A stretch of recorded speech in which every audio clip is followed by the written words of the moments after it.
Berikut adalah intisari cepat mengenai efektivitas metode scaffolding dan drill untuk anak berkebutuhan khusus. Nah, ada riset menarik dari Permata Diakonia nih yang ngasih lihat kalau hambatan motorik dan intelektual anak tunagrahita saat nulis ternyata bisa banget diatasi secara signifikan lewat strategi pengajaran yang tepat sasaran. Pertama, kita bahas metode scaffolding atau gampangnya pendampingan bertahap.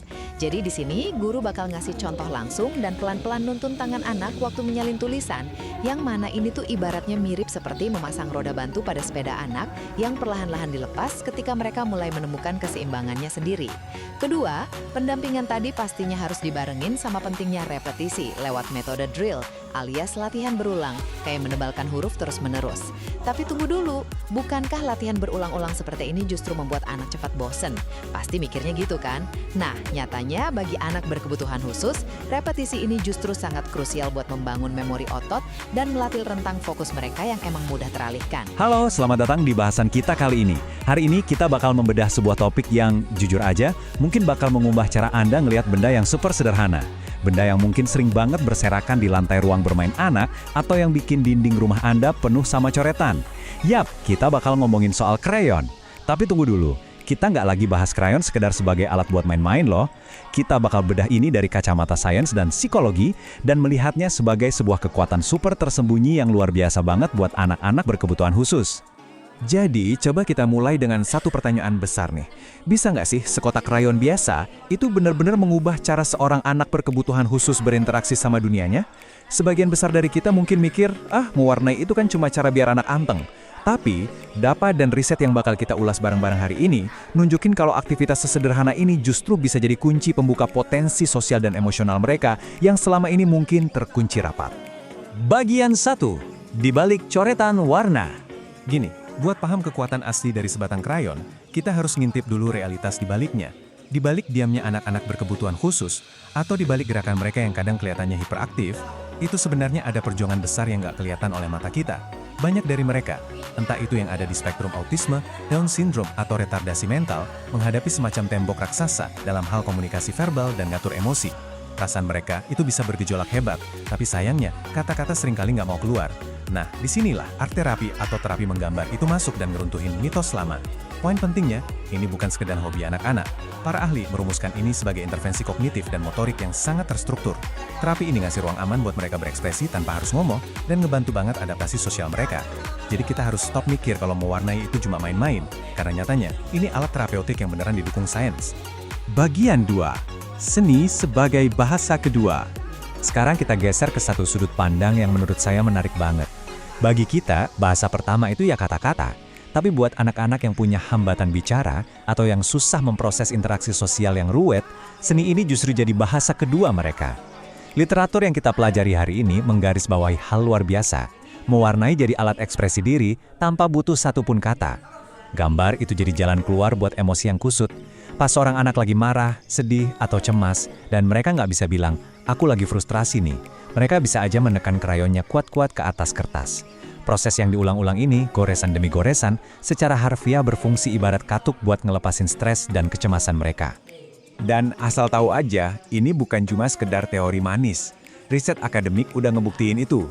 Ada studi khusus tentang model seni terapeutik, kayak finger painting atau melukis pakai jari pada siswa autis. Hasilnya, sangat mengkonfirmasi kalau ekspresi visual kayak gini secara konsisten bisa menstabilkan emosi dan ngembangin kecakapan sosial emosional mereka. Coba bayangin, ketika emosi mereka udah stabil berkat seni, pelan-pelan fungsi kognitif mereka juga ikut naik. Semuanya benar-benar saling terhubung. Bagian 3. Interaksi dan regulasi emosi.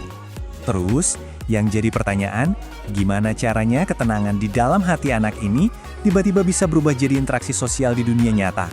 Kok bisa anak yang tadinya asyik sendiri, tiba-tiba mau main sama teman di sebelahnya? Coba kita bedah tujuan spesifik terapi ini. Pastinya, menggambar itu ngelatih motorik halus dan koordinasi mata tangan. Itu fondasi dasarnya lah.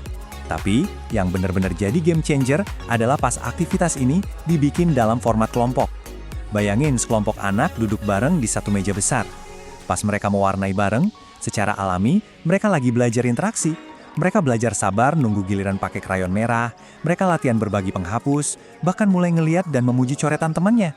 Dari momen-momen kecil kayak ginilah, kerjasama, fokus, dan rasa percaya diri itu tumbuh. Kontras perubahannya itu, wah, luar biasa banget.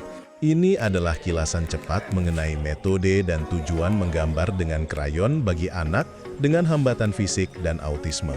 Tahu nggak? Menggambar itu bukan sekedar aktivitas bermain biasa loh, tapi ternyata jadi terapi esensial banget untuk menjembatani komunikasi nonverbal, melatih fisik, dan ngebangun keterampilan sosial buat anak berkebutuhan khusus. Pertama, kita bahas adaptasi untuk anak dengan hambatan fisik atau daksa. Sebelum mulai, guru pakai pendekatan analisis tugas, jadi aktivitasnya dipecah jadi langkah-langkah kecil, terus dikasih contoh langsung atau modeling. Alatnya juga disesuaikan nih, kayak pakai krayon jumbo biar gampang digenggam, dan alas non-slip supaya kertasnya nggak geser. Ibaratnya ini tuh sama kayak ngasih sepatu dengan ukuran pas sebelum anak mulai belajar lari. Kedua, penerapan teknik untuk ngedorong motorik halus. Anak diajarin teknik gradasi, yaitu nyampur warna gelap ke terang buat melatih kontrol tekanan tangan. Terus ada sgrafito, warna terang ditimpa warna gelap, lalu digores pakai lidi buat bikin motif. Siapa sangka coba, goresan krayon yang kelihatannya simple ini sebenarnya sesi latihan intensif buat nguatin koordinasi mata dan otot tangan. Terakhir, penggunaan metode shared drawing untuk melatih komunikasi nonverbal dan sosial, khususnya bagi anak autisme. Anak-anak diajak menggambar bergiliran di satu kertas yang sama, jadi mereka belajar berbagi, nunggu giliran, dan ngerespons ide temannya. Orang sering kira menggambar itu aktivitas menyendiri, tapi metode ini justru nyulapnya jadi dialog visual tanpa kata yang luar biasa efektif. Lewat penyesuaian yang pas dan metode yang cerdas, sebatang krayon sederhana beneran bisa bertransformasi jadi kunci pembuka kemandirian fisik dan kebebasan berekspresi. Depan pendidikan inklusif. Nah, dari semua temuan tadi, pertanyaannya sekarang gimana kita harus merombak cara kita nerapin pendidikan inklusif? Mau itu di sekolah, tempat terapi, atau bahkan di rumah. Kunci jawabannya ada di kutipan dari literatur psikologi ini. Regulasi emosi itu syarat mutlak, teman-teman.